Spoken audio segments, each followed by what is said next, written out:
Magbabakasyon ng Budlet Family!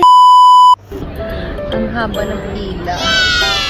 OMG. Excited na yung Mother Budlat. Nako, wag lang tayong work ng work. Maglandi din tayo at maglamyerda.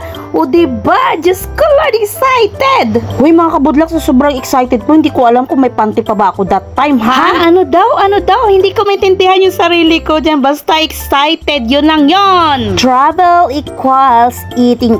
Ayan, nagkumain mo na kung takoyaki. Uy, ito na. Nasa loob na kami ng eroplano. Ang dami ng pasahero, promise. Wala nang sasaya pa pag nakita mo yung view ng Manila. Pero anyway, alam mo mga kabudlat, sobrang ulan. Sinalubong kami ng ulan nang dumating kami sa Pilipinas.